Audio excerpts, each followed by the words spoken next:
উৎসবে মুক্তি পাবে শ্যামল মাওলার ছবি নাদান। আপাতত নবজাতক মেয়েকে নিয়ে ব্যস্ত এই অভিনেতা। শুরু হলো 3 দিনের আন্তর্জাতিক আন্তঃবিশ্ববিদ্যালয় স্বল্পদৈর্ঘ্য চলচ্চিত্র উৎসব। 38-এ জীবনের ইতি টানলেন অভিনেত্রী প্রিয়া। ভেনিস চলচ্চিত্র উৎসবে হলো ইসরায়েল বিরোধী বিক্ষোভ। দর্শক সবাইকে আমন্ত্রণ। শুরু করছি Walker footwear presents showbiz and style 24। দেশ বিদেশের বিনোদনের নানা খবর সাথে নিয়ে আছি আমি শাহরিন জেবিন। আবারও চলচ্চিত্র থেকে বাদ পড়েছেন চিত্রনায়িকা প্রার্থনা ফারদিন দিঘি। সবকিছু চূড়ান্ত থাকার পরও দেনা পাওনা ছবি থেকে সরিয়ে দেওয়া হয়েছে তাকে। দিঘির জায়গায় চরিত্রটিতে অভিনয় করছেন সাদিয়া জাহান প্রভা। এটি তার প্রথম চলচ্চিত্র। জানা গেছে সরকারি অনুদানে নির্মিত দেনা পাওনা সিনেমায় চুক্তিবদ্ধ হয়েছিলেন দিঘি। রবীন্দ্রনাথ ঠাকুরের গল্পের নিরুপমা চরিত্রে অভিনয়ের কথা ছিল তার, কিন্তু শুটিংয়ে তার বদলে নেওয়া হয়েছে প্রভাকে। এবারই প্রথম নয়, এর আগেও রায়হান রাফি পরিচালিত সুড়ঙ্গ ছবি থেকে বাদ পড়ে খবরের শিরোনাম হয়েছিলেন দিঘি।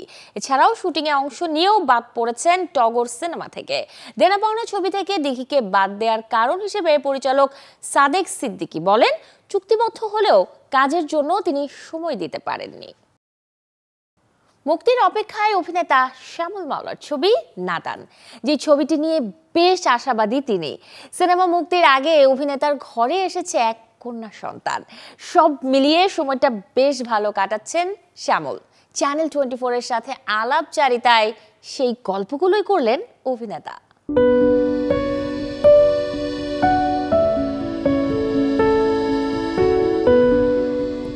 ছোট পর্দা থেকে পা রেখেছেন বড় পর্দায়, মঞ্চেও করেছেন অভিনয়। সব মিলিয়ে সময়টা যেন নিজের মতো করেই কাটছে অভিনেতা শ্যামল মাওলার। অভিনয়ে ব্যস্ত থাকা এই অভিনেতা সম্প্রতি হয়েছেন কন্যার বাবা। ঘরে নতুন অতিথি আসায় সহকর্মী আর শুভাকাঙ্ক্ষীদের শুভকামনায় মুগ্ধ শ্যামল মাওলা। এটা তো একটা দারুণ অনুভূতি, এটা খুবই স্বাভাবিকভাবেই।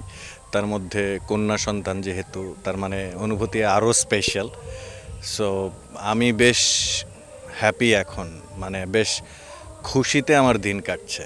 যারা আমাকে উইশ করেছে, যারা মানে তাদেরকে মানে আমার সাথে আমি এই অনুভূতি আসলে বলে বোঝাতে পারবো না। সো এটা অন্যরকম অনুভূতি, এবং আমার আশেপাশের যারা কলিগস, ফ্রেন্ড, ফ্যামিলি মেম্বার যারাই মানে সাথে ছিল, ব্যাপারটা অনেক আবেগের বিষয়, অনেক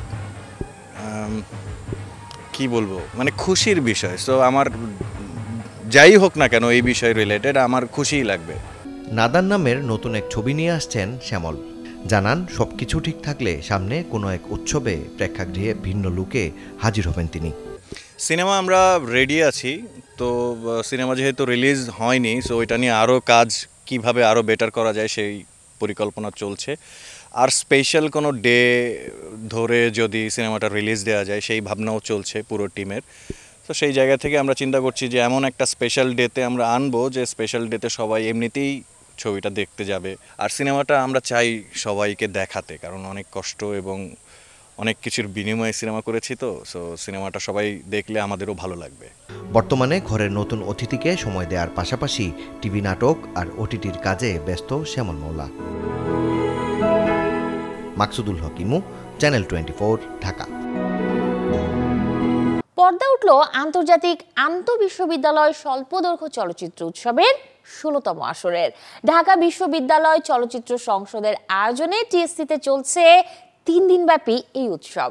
বিশ্ববিদ্যালয় পড়ুয়া তরুণ চলচ্চিত্র নির্মাতাদের আন্তর্জাতিক মঞ্চে প্রতিভা দেখানোর উদ্দেশ্যে ঢাকা বিশ্ববিদ্যালয় চলচ্চিত্র সংসদ 2007 সাল থেকে এই আয়োজন করে আসছে। 2 সেপ্টেম্বর পর্যন্ত প্রতিদিন সকাল 10টা থেকে উঠবে প্রদর্শনীর পর্দা। এবারের আসরে বাংলাদেশ সহ বিশ্বের বিভিন্ন দেশ থেকে জমা পড়া শর্ট ফিল্ম থেকে বাছাইকৃত সিনেমাগুলোই দেখানো হচ্ছে। সবার জন্য উন্মুক্ত এই উৎসবের সহযোগী হিসেবে রয়েছে ঢাকাস্থ রয়্যাল নরওয়েজিয়ান দূতাবাস, ইউএনডিপি বাংলাদেশ এবং স্টার সিনেপ্লেক্স। আয়োজনের মিডিয়া পার্টনার হিসেবে আছে চ্যানেল 24। 38 বছরেই জীবনের ইতি টানলেন টেলিভিশনের জনপ্রিয় মুখ প্রিয়া মারাঠে। দীর্ঘদিন ক্যান্সারের সাথে লড়াই করে গতকাল পাড়ি দিয়েছেন না ফেরার দেশে। প্রিয়া মারাঠে প্রথম অভিনয় করেন 2005 সালে ইয়া সুখানো ইয়া নামের মারাঠি ধারাবাহিকে। এরপর দীর্ঘকালীন সিরিয়াল 4 দিবস সাসুসেতে দেখা যায় তাকে। মারাঠি থেকে বলিউডে পা রাখেন 2008 সালে মিলিন্দ ওকের চলচ্চিত্র হামনে জিনা সিখ লিয়াতে অভিনয়ের মাধ্যমে। তবে প্রিয়া সবচেয়ে বেশি পরিচিতি পান একতা কাপুর প্রযোজিত জনপ্রিয় সিরিয়াল পবিত্র রিশতায়। সেখানে তিনি অভিনয় করেন বর্ষা দেশপান্ডে ও ঝুমরির চরিত্রে। অভিনয়ের পাশাপাশি প্রিয়া ছিলেন একজন স্ট্যান্ড আপ কমেডিয়ানও। 2010 সালে তিনি অংশ নেন কমেডি সার্কাসকে সুপারস্টার্স অনুষ্ঠানে। পরবর্তী সময়ে অভিনয় করেন উত্তরণ, বড়ে আচ্ছে লাগতে হে এবং সাথ নিভানা সাথিয়াতে। ভেনিস চলচ্চিত্র উৎসবে হয়েছে ইসরায়েল বিরোধী বিক্ষোভ। উৎসবস্থলের বাইরে হাজারো মানুষ রাস্তায় নেমে ইসরায়েলের আগ্রাসনের বিরুদ্ধে প্রতিবাদ জানাতে স্লোগান ধরে ফ্রি প্যালেস্টাইন, যেখানে যোগ দেন ইউরোপের বিভিন্ন দেশ থেকে আসা শিক্ষার্থী, সমাজকর্মী, সাংবাদিক, সংস্কৃতিকর্মী ও শিল্পীরা।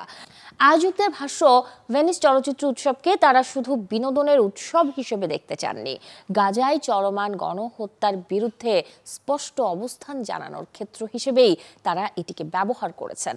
তাদের বিবৃতিতে বলা হয়, গাজার স্কুল, হাসপাতাল, শরণার্থী শিবিরে বোমা ফেলছে ইসরায়েল, সাধারণ মানুষকে খাবার পানি থেকে বঞ্চিত করছে, সাংবাদিক ও চিকিৎসকদের হত্যা করছে। এই বর্বরতায় ইতালি ও ইউরোপও জড়িত। তারা অস্ত্র সরবরাহ করছে, অর্থনৈতিক চুক্তি করছে। সবার দাবি, তাই গণহত্যা বন্ধ করুন, অস্ত্র বিক্রি বন্ধ করুন। গত বছরের আসরেও এমন বিক্ষোভ হয়েছিল। 27 আগস্ট শুরু হওয়া 82তম আসরের উদ্বোধনী দিনেও প্রতিবাদকারীরা ভেন্যুর গেটে উপস্থিত হন। এদিন তারা free Palestine, stop the genocide লেখা ব্যানার টাঙান। মায়ের করা সিনেমার রিমেকে মায়ের চরিত্রটি ফুটিয়ে তুলবেন জাহ্নবী কাপুর। এই খবরে এখন শিরোনামে আছেন শ্রীদেবী কন্যা। ভারতীয় গণমাধ্যম সূত্র মতে, চালবাজ মুভির রিমেক তৈরি হবে, যেই ছবিতে শ্রীদেবীর চরিত্র ফুটিয়ে তুলতে প্রস্তুতি নিচ্ছেন জাহ্নবী। চালবাজ ছবিটি মুক্তি পায় 1989 সালে, যেটি শ্রীদেবীর ক্যারিয়ারে যোগ করেছিল অন্য মাত্রা। জানা গেছে রিমেক খুব শীঘ্রই আনা হবে দর্শকদের সামনে, তবে এখনই কিছু জানাতে চান না এর প্রযোজক পরিচালক। সদ্যই মুক্তি পেয়েছে জাহ্নবী কাপুর ও সিদ্ধার্থ মালহোত্রার পরম সুন্দরী। মুক্তির অপেক্ষায় শ্রীদেবী বনি কাপুর কন্যার আরেক ছবি সানি সংস্কারি কি তুলসী কুমারী, যেখানে তার নায়ক বরুণ ধাওয়ান। এরই মাঝে মায়ের ছবির রিমেকের খবরে বলি পাড়ায় চর্চায় আছেন জাহ্নবী। এক নতুন সম্পর্কে জড়িয়েছেন তামান্না ভাটিয়া ও ডায়ানা পেন্টি। দুজনে মিলে নিয়েছেন জীবনের এক গুরুত্বপূর্ণ সিদ্ধান্ত। দর্শক, এমনটা কিন্তু বাস্তবে নয়, বরং সিনেমার প্রেক্ষাপটে। Do you want a partner শিরোনামের যে ছবিটি অবশ্য ঘরে বসেই উপভোগ করা যাবে অনলাইন প্ল্যাটফর্মে। প্রচারের স্বার্থে এরই মাঝে প্রকাশ পেয়েছে ট্রেলার। 2 মিনিট 57 সেকেন্ডের যেই ভিডিও চিত্রে দর্শক আভাস পেয়েছে কমেডি ঘরানার সিনেমা এটি। Do you want a partner সিনেমায় 2 বান্ধবীর চরিত্রে অভিনয় করেছেন তামান্না ও ডায়ানা। দুজনেরই ইচ্ছে জীবনে বড় কিছু করার, দুজনেই কাজ করেন একটি বারে। টানাপোড়েন আর দুশ্চিন্তার জীবন থেকে বেরিয়ে আসতে 2 বান্ধবীর হঠাৎই ইচ্ছে জাগে নিজেরাই হবে নিজেদের বস। শুরু করবে একটি বারের বিজনেস, বিক্রি করবে বিয়ার। যেখানে পুরুষের রাজত্ব ইন্ডাস্ট্রি জুড়ে, সেখানে কি করে দুজন নারী হয়ে শুরু করবে এই বিয়ারের দোকানের বিজনেস। চিত্রনাট্যের মারপ্যাচে এটিই হবে চ্যালেঞ্জ। অর্চিত কুমার ও কলিন ডি কুনহার পরিচালনায় তামান্না ভাটিয়া ও ডায়ানা পেন্টোর সাথে সিনেমার বিভিন্ন গুরুত্বপূর্ণ চরিত্রে আর অভিনয় করেছেন সুয়াতা তিওয়ারি, জাভেদ জাফরি ও নাকুল মেহতার মতো তারকারা। আসছে 12 সেপ্টেম্বর থেকে অ্যামাজন প্রাইম ভিডিওতে স্ট্রিমিং হবে do you want a partner.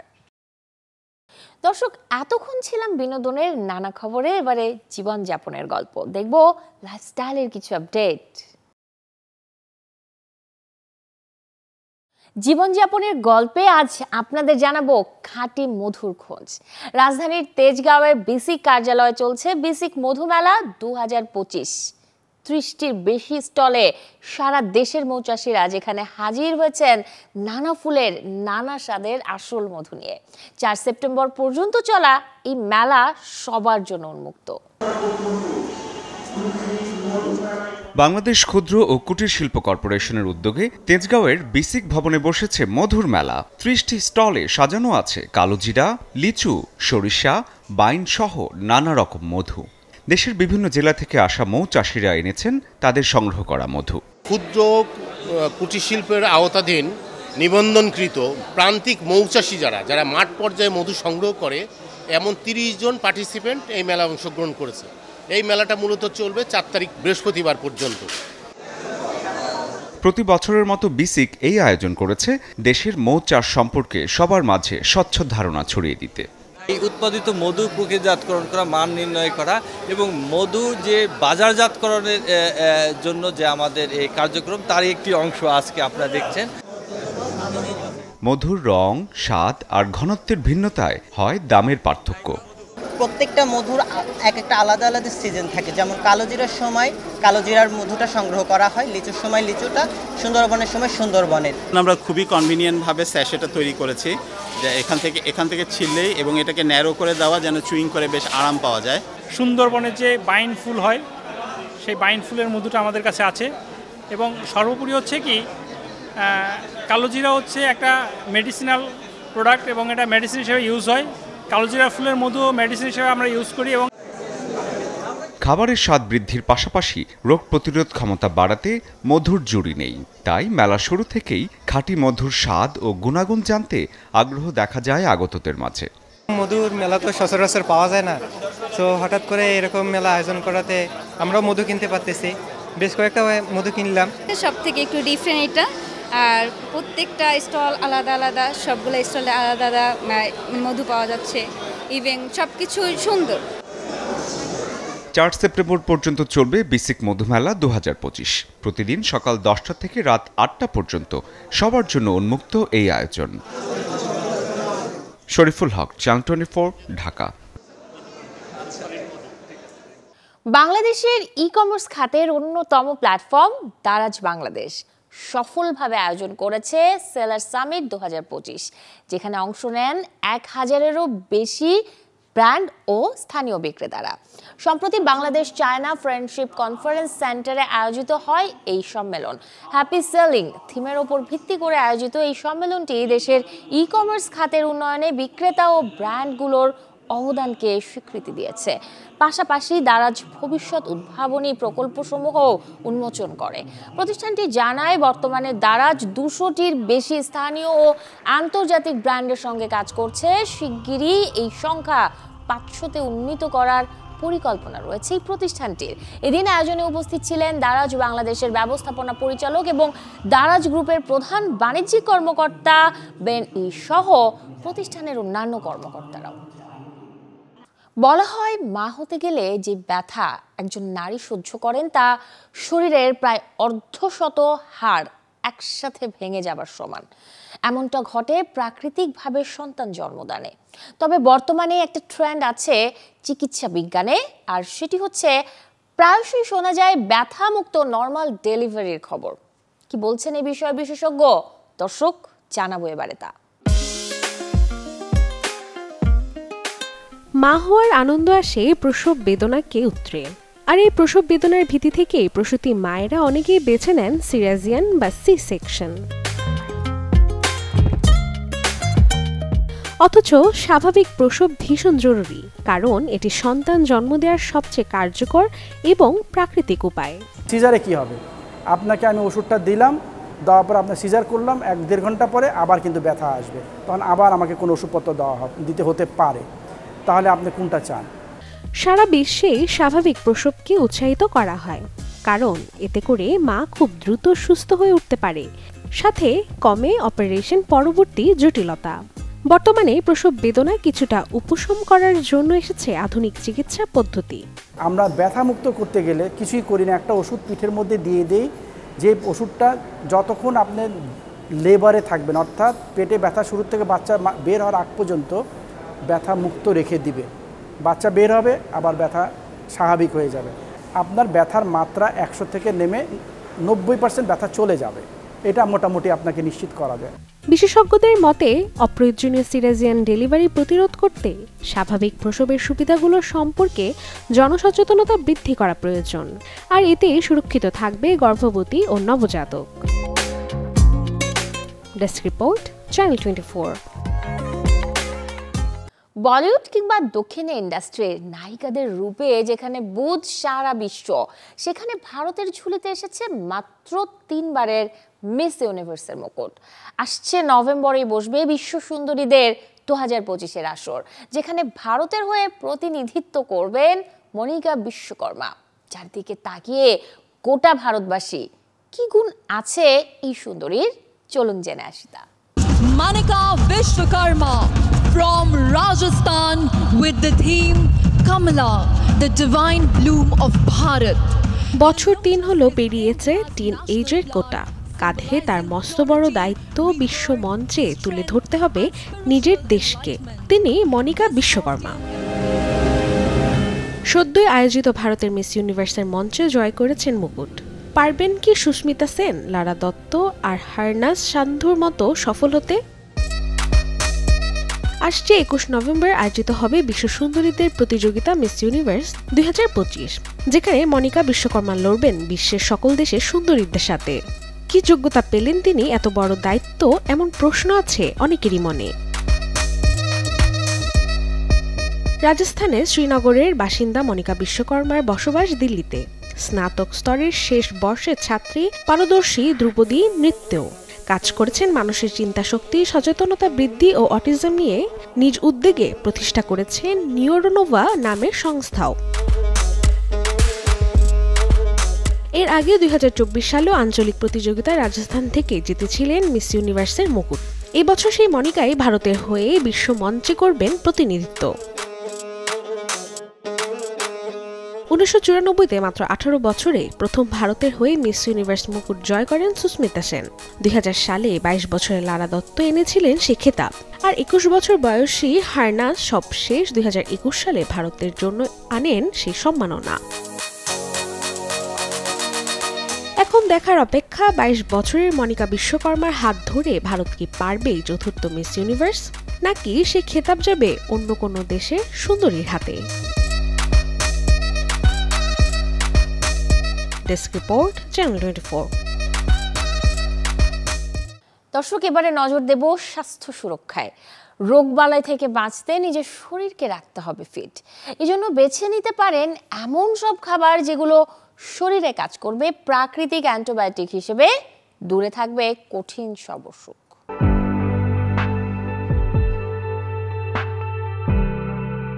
Antibiotic মানে শুধু ওষুধ নয়, প্রকৃতির হাতেও লুকিয়ে আছে রোগ প্রতিরোধের বিস্ময়কর ভান্ডার।